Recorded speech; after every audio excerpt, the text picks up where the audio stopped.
During my internship last year, I was paired with this very toxic fellow intern, and one particular week she did not deliver any results at all. And I was wondering what the fuck is she going to present on Friday? And I couldn't believe that she literally made a PPT of her failures, things she tried to do and failed, and presented that to our manager. On top of it, she made it look like she was doing the hardest job on the planet and went through so much trouble to even get it done. And after this event, I surrendered. I accepted defeat and I accepted her as a teacher to teach me corporate yapping skills.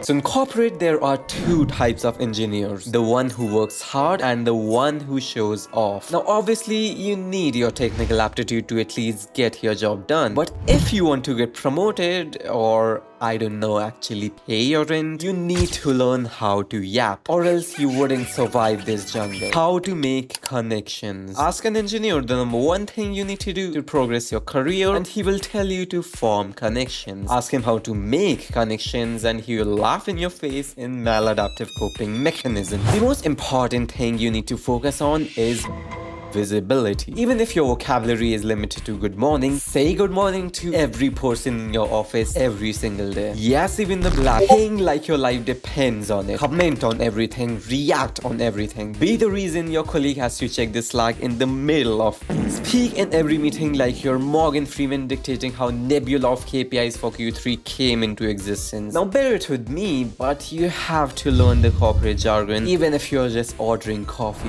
Guys, let's circle back and ideate a Java fuel solution for this espresso dependency. Pledge out the neighbor's kid in you. Casually pass the boss's cabin 46 times a day. Drop your files, tie your shoes, invent reasons to exist near them. Eventually, they will assume you're either very dedicated or haunting the place. Yeah, that Manware guy? Yeah, he's always around.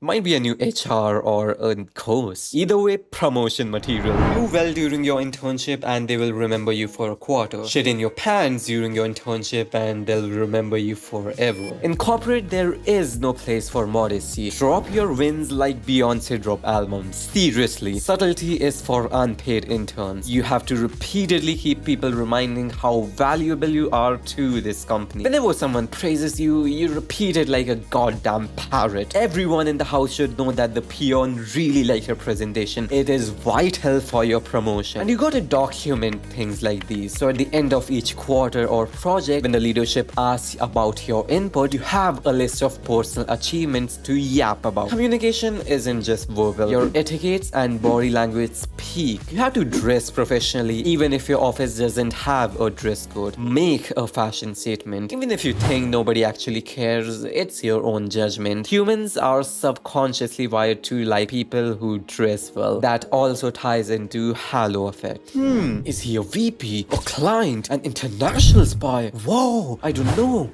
But he owns the hallway. Fantastic. You're aligning as a yapster at sprint velocity. As your initiative for sticking out this long, I have you a bonus here. So you always have to try to speak the first in every meeting. Before the meeting even starts, make points about what you're going to yap about today. And just like the goal I mentioned in the beginning of the video, exaggerate your contributions to an ungodly extent. Like you're lifting the weights of hundreds of Jesuses by yourself. And it should show in the way you work daily, always in a rush, tired, exhausted, working like a dog 16 hours a day. And that's how you get those free fancy international trips to Bali. But this advice wasn't for free. You have to pay with a share, otherwise you'll have to lose your... Okay guys, embrace yourselves. I'm going to use the J word. Yes, I'm going to use the J word. You have to pay with a share, otherwise you'll lose your job.